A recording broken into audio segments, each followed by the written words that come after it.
বেদ বিধি আচৰিবে পাপ ঘোৰ বাক্যে বুলিবে কমাত্ৰ এহি স্ত্ৰী মূৰ এতেকে বিবাহ হইবে নালাগে বিচাৰ জ্ঞাতিও কুটুম্ব হবে বেহি খাইবে তাৰ নহয়নে বুজি পাইছে আৰু ইয়াত একো বুজাবলগীয়া নাই মানে শাস্ত্ৰীয় বিধি অনুসাৰে ভাগৱতে আমাক ভক্তি দিব পাৰে সংস্কাৰখিনি ক'ৰ পৰা আহিব সেই বেদৰ মাৰ্গৰ পৰা বেদ মানে কেৱল কৰ্মকাণ্ডৰ এখন পুথিয়েই নহয় এই শ্ৰৱণ কীৰ্তন অৰ্চন বন্দন দাস্য সখিত্য এই নৱভক্তিৰ মূল আধাৰ ঋগ্বেদৰ প্ৰথম মণ্ডলতে নৱভক্তিৰ প্ৰকাশ কৰা হৈছে তাৰ আধাৰত এই পুৰাণসমূহৰ যুগত আপোনাৰ সহজ সৰলভাৱে বিভিন্ন কাহিনীৰ মাধ্যমৰ জৰিয়তে এই নৱভক্তিক বুজোৱা হ'ল নহয়নে বন্দনা কৰা ঈশ্বৰক এতিয়া সকলো সময়তে আমি বন্দনা কৰিব নোৱাৰোঁ কিন্তু ভক্তি কৰিবলৈ হ'লে সৰ্ব অৱস্থাতে ভক্তি কৰা হ'ব নহ'লে সকলো অৱস্থাতে কৰিব লাগিব সকলো সময়তে ঈশ্বৰৰ স্তুতি গান কৰি থাকিম নি স্তুতি গান সকলো সময়তে কেনেকৈ কৰা হ'ব জীৱনৰ প্ৰতিটো ছেকেণ্ডৰ প্ৰতি যেতিয়া ঈশ্বৰৰ ওচৰত আমি কৃতজ্ঞ হ'ম সেইটো ঈশ্বৰৰ আটাইতকৈ উত্তম বন্দনা যে প্ৰভু ধন্যবাদ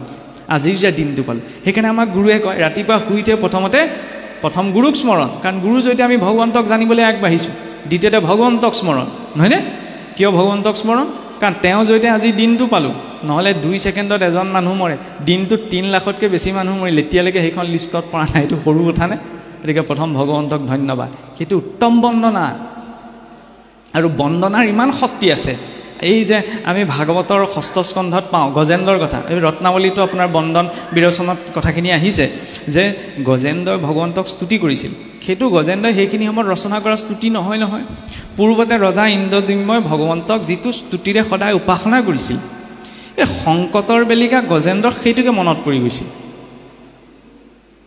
আৰু গজেন্দ্ৰই সেইখিনি সময়ত প্ৰত্যক্ষ ৰূপত উচ্চাৰণ কৰা নাছিল গজেন্দ্ৰই সেইখিনি সময়ত কি কৰিছিল স্মৰণ কৰিছিল স্মৰণৰ জৰিয়তে ভগৱন্তক স্তুতি কৰিছিল সেইকাৰণে পুৱা গধূলা এটা নিৰ্দিষ্ট গুৰু বাক্য বুলি যে দিয়ে সদায় একেটা সলনি যে হৈ নাযায় কিয় বাকীখিনি পাহৰি গ'লেও যাতে সেই এটা বস্তু জীৱনত থাকি যায় ইন্দ্ৰদ্যুম্নই সদায় সেই একেটা স্তুতিয়ে গাই ভগৱন্তক উপাসনা কৰি আছিল সেইকাৰণে যদিও অগস্ত্যৰ অভিশাপ পাই তেওঁ মানে অধোগামী হ'ল পতিত হোৱা নাই গজেন্দ্ৰৰ শৰীৰতো প্ৰাণৰ সংকটৰ বেলিকা ঈশ্বৰলৈ মনত পৰি গ'ল সেই স্তুতিটোলৈ মনত পৰি সদায় গাই আছিল নহয়নে সেইকাৰণে বন্দনাটো লাগে পুৱা গধূলা ঈশ্বৰৰ ওচৰত আগতেতো আমাৰ ব্যৱস্থা হৈছিল অৱশ্যে লখিমপুৰ ক'ব নোৱাৰোঁ কাৰণ আমাৰ মাজুলীৰো সত্ৰ সংস্কৃতিত যিমানসকল বৈষ্ণৱ আছে প্ৰায়বিলাক ধৰি লওক মূল অৰিজিনটো আমাৰ এই লখিমপুৰৰে হয় সাধাৰণতে নহয়নে সংস্কৃতিৰ ক্ষেত্ৰত বহুত আগবঢ়া গতিকে মই বুজাব বিচৰা নাই কিন্তু কথা হ'ল কি চাওকচোন প্ৰতি ঘৰ ব্যক্তিৰ ঘৰতে প্ৰতিজন বৈষ্ণৱৰ ঘৰতে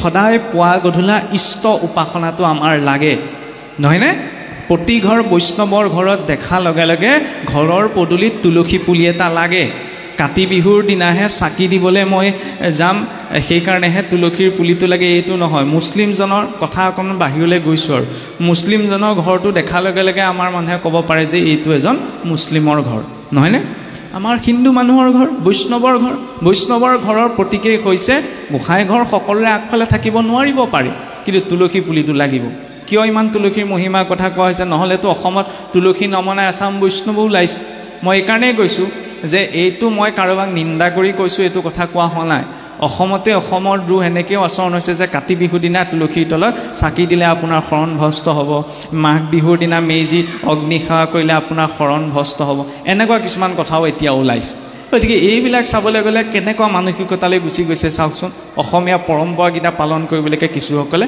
প্ৰতিবন্ধকতা সৃষ্টি কৰি দিছে ভগৱন্তক ভাল পোৱাৰ লগে লগে ভগৱন্তই ভাল পোৱা বিষয়খিনিও ভাল পাব লাগিব নহয়নে মই আপোনাৰ ল'ৰা ছোৱালীকেইটা আপোনাক মই ভাল পাম আপোনাৰ ল'ৰা ছোৱালীকেইটাক ভাল নাপাম বা আপোনাৰ ল'ৰা ছোৱালীকেইটাক আপুনি ভাল পাব কিন্তু ল'ৰা ছোৱালীকেইটাই ভাল পোৱা কাপোৰযোৰ খোৱা বস্তুটো আপুনি ভাল নাপাব এইটোতো নহয় ভগৱন্তৰ বৃক্ষৰ ভিতৰত তুলসী প্ৰিয় দিনৰ ভিতৰত একাদশী মানে নামানে নিজৰ কথা মাহৰ ভিতৰত কাতি মাহ নহয়নে বিষ্ণুপদ তুলসীৰ নলৈলেক ঘান নিশ্বাস কাহনটো যেন ভাতিৰ সমান বোলে ভগৱন্তত অৰ্পিত যদি তুলসীৰ গন্ধ ধাৰণ কৰা নাই তেতিয়াহ'লে আৰু জ্ঞান থাকিলেও কুমাৰৰ ভাতিৰ লগত তুলনা কৰিছে চাওকচোন তাৰ পৰা কি দেখুৱাইছে ভগৱন্তৰ সৈতে জড়িত প্ৰতিটো বস্তুৰ একোটা মহিমা আছে নহয়নে তাৰ জৰিয়তেহে শেষত আত্মনিবেদন সম্ভৱ আত্মনিবেদন কৃষ্ণত আমি শৰণ ল'লোঁ বুলি ক'লে হৈ নাযায় নহয় আমাৰ বুজি ক'লে বহুতে এইটো ভুল বুজা যায় যে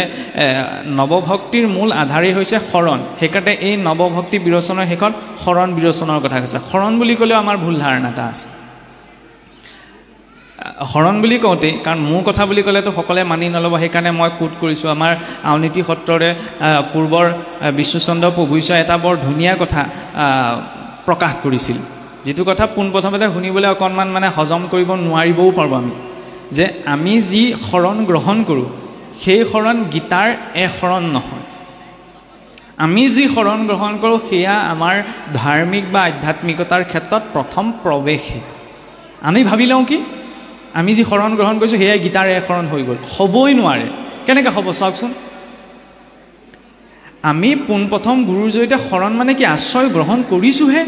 আশ্ৰয় গ্ৰহণ কৰাৰ লগে লগে আমি কি সম্পূৰ্ণ ঈশ্বৰত পূৰ্ণ বিশ্বাসী হৈ গ'লো নি? নাই হোৱা নহয়। যদি হৈ গ'লোহেঁতেন তেতিয়া তাৰ পাছত শৰণ ভজন ভক্তি পৰমাৰ্থ এইখিনি নাৰাখিলেইহেঁতেন। ৰাখিছে নহয়। আমি যি শৰণ গ্ৰহণ কৰোঁ সেয়া প্ৰথম মানে এণ্ট্ৰিটো, ৰেজিষ্টাৰটো। গীতাৰ শৰণ হৈছে বিশ্বাস কৰি এৰি দিয়া। মইতো চকু মুজি দুখোজ পিছলৈ যাব নোৱাৰোঁ, সেইকণে মোৰ বিশ্বাস নাই, নহয়নে? ভক্ত প্ৰহ্লাদে স্ফটিকৰ স্তম্ভটো ভগৱানক দেখিছিল, আমিতো মানুহতেই দেখিব পৰা নাই।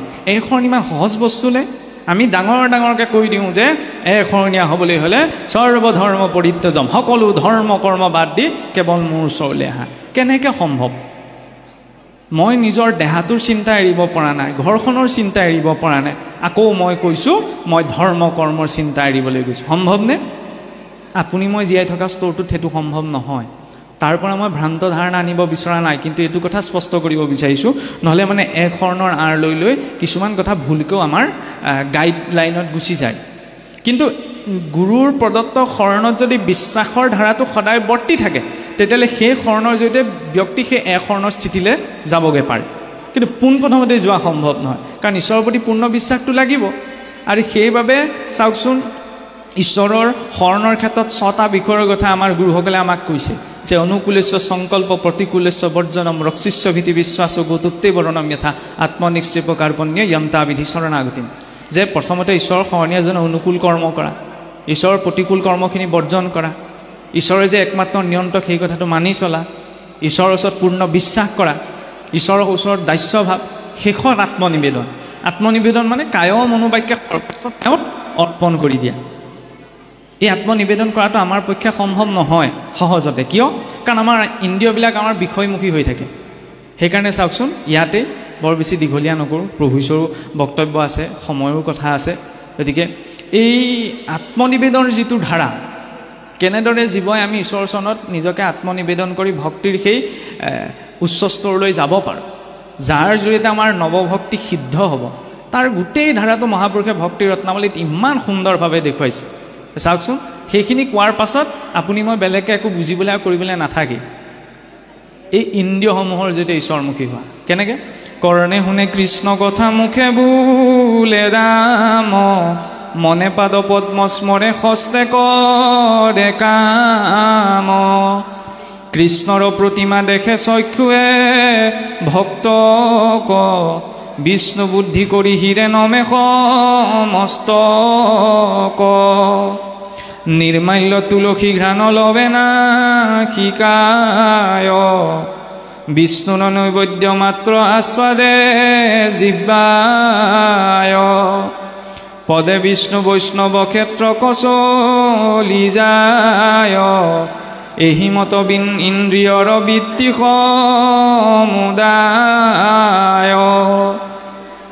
এই ইন্দ্ৰিয়সমূহৰ প্ৰকৃত উদ্দেশ্যটো সাধনৰ জৰিয়তে আমাৰ এই 9বিধ ভক্তি আৰু ঈশ্বৰৰ ওচৰত আত্মনিবেদন সম্পূৰ্ণ হ'ব পাৰে। কাণখনে কৃষ্ণ কথা শুনা, নহয়নে? কৃষ্ণ কথা কেনেকৈ কোনোবাই যদি তাত আনৰ প্ৰসংগ মেলিছে, সেই কথাখিনিক আমি কৃষ্ণলৈ পোনাই লৈ যাব লাগিব। সেইটো ভক্তজনৰ কেপাচিটিত থাকিব লাগিব। কেনেকৈ কৃষ্ণলৈ আমি পোনাই লৈ যাম? যে কোনোবাই কিবা এটা বিষয়ৰ কথা পাতি আছে, তাতো গৈ আমি কৃষ্ণৰ প্ৰসংগ এটা উলিয়াব পাৰিব লাগিব, যাতে তেওঁ গম নোপোৱাকৈ কৃষ্ণ কথালৈ গুচি যায়। সেইটো হৈছে ভক্তজনৰ প্ৰকৃত শক্তি। আৰু দ্বিতীয়তে চাওকচোন, কোনোবাই যেনিবা বিভিন্ন ধৰ্ম কৰ্মৰ কথা পাতি আছে, নহয়নে?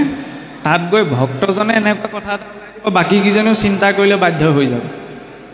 তাৰ ফলত ভক্তজনৰ শক্তি সেইখিনিত দেখুৱায়। কাণখন সদায় হৰি কথা শুনাত কথাবিলাক অকণমান টানলৈ গুচি যায়গৈ পোনপ্ৰথমতে কওঁতে। সেইকাৰণে মই আকৌ ঘূৰি আহিব বিচাৰিছোঁ যে সহজ ৰূপত কৰ্ণে শুনে কৃষ্ণ কথা, কাণখন হৰি কথা শুনাত। কৃষ্ণ কথা মানে আনন্দ, য'ত ভাল কথা হ'ব, ভাল কথাবিলাক শুনাত কাণখন সদায় দি থ'ব লাগে।